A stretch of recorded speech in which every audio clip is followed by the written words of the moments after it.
Guys, welcome back to the channel, and today it's Boys Toys Day. Not Toy Boys Day, that's something totally different. That's right, check out this bad boy. It's Thailand's version of a pod racer. So we got this a few days ago at the asking price of 16,000. We've got some rice wheels over there which need to go on it. Call them rice wheels. Our land's so wet you have to put these bad boys on anyway, otherwise they're so heavy that the top sinks very quickly. Tok, he said tok. A lot of places say dak, tak. Round here, I've already told you we speak funny. It's tok. And then we got the rice attachment to mince everything up. 800 baht to us, but it did need some new bits and bobs here. So, and a new spring. So what happens, you cut the soil up, you fill the area up with water. Ours has been cut a second time with one of these on a tractor. Spins around very fast. This is then dragged along. If you want to balance the soil out, then you lock this into position. So the new bits and the work cost yesterday 500 baht, so a total of 1,300 for this. They're over 5,000 new. Well, that's what we were told anyway. Apart from the wheels and the mincer, the only other thing we need are the knives or disc thingy, ploughing thingies. That's going to be another 4,500 for brand new. If you were to buy all those things separate, including a rake attachment, which I think is about 2,000 or 3,000, it's over 70,000 baht. So we should be buying everything second hand and fix-ups.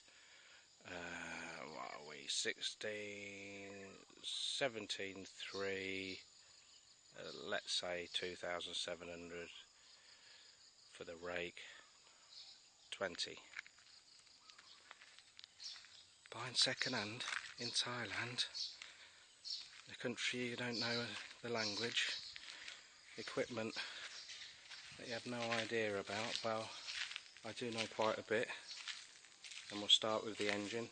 This is out of a Spitfire, so it's a V12 Rolls-Royce Merlin engine. There's your flux capacitor, and if you put this bit to this bad boy position, that's your hyperdrive. Okay, that'll do for now. We've got to nip to town. This machine runs on diesel, the same as our motor, not solar. And we'll come back, get the bits and bobs on, and then wake the beast up.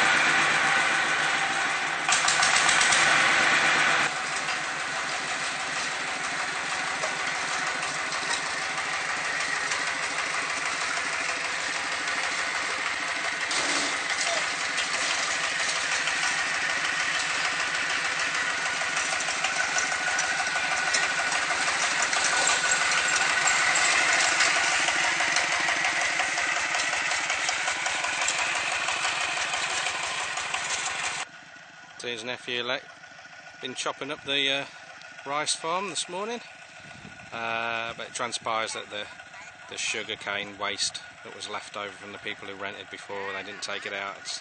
It's just too thick to get through. So went to nip to the local shop just to send some eggs. They were asking what she was doing, and she was telling them. We said, but we really need the knives, or the ploughing discs, or whatever they're called. And the bloke said, from next door said, well, I've got some for sale, I don't use them anymore. 1,200 to us. But then we need a rake as well, and we borrowed this one from a nearby friend of Toon's, free of charge. So that's going to rake the rubbish out, the other one's going to chop the sugar cane to death. Here comes Lek. He's already took the plough off and he's going to attach that. So it's going quite well.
How you feel ผู้ใหญ่ลี เหนื่อยมาก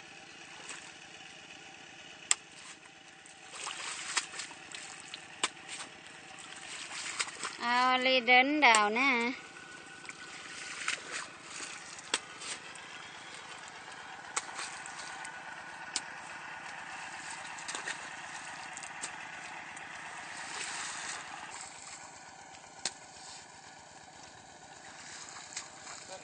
ซันเดอร์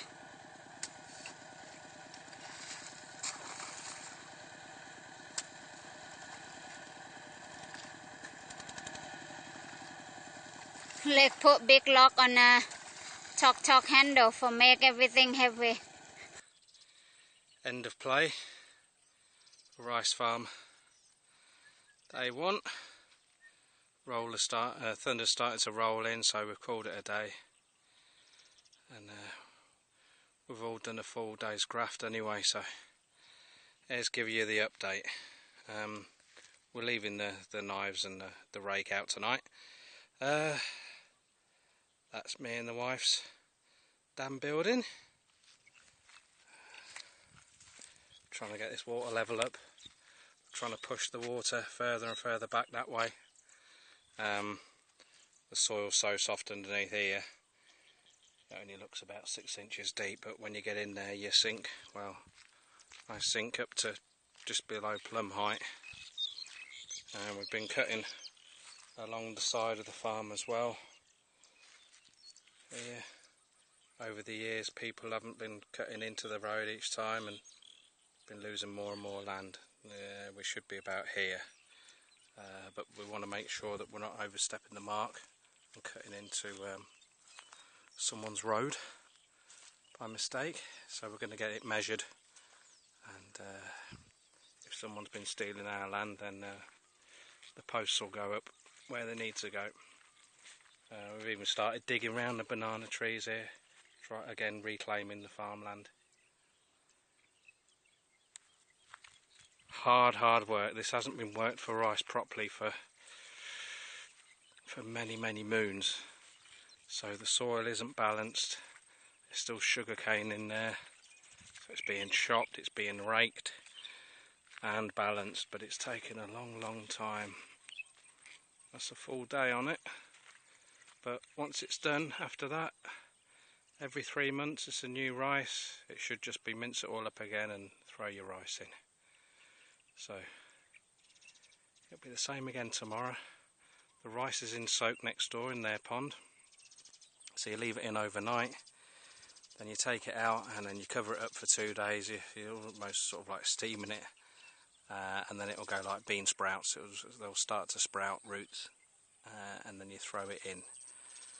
By that time we'll have drained all this down, and then you're just left with a flat mud plain. Throw it in and it normally sprouts within 2 or 3 days. After a week you can let the water back. After that we're going to take on that bad boy all the way along there. So rice is only about 4 rye, so just touching 2 acre, and then we've got 10 acres left to do eucalyptus. Just ordered 5,000 eucalyptus plants. 1 baht, 30 satang a piece. So that will need to be sprayed, chopped and sprayed. And I might have a bash at the top myself. Tune's back, just as I finished loading the car. Perfect timing. Right, that's it for today. Thanks very much for bearing with us, because we've had to start, stop all the time. But hopefully that's a bit of an insight on the start of the preparation for the rice farm. Take care, guys. Ta-ra for now.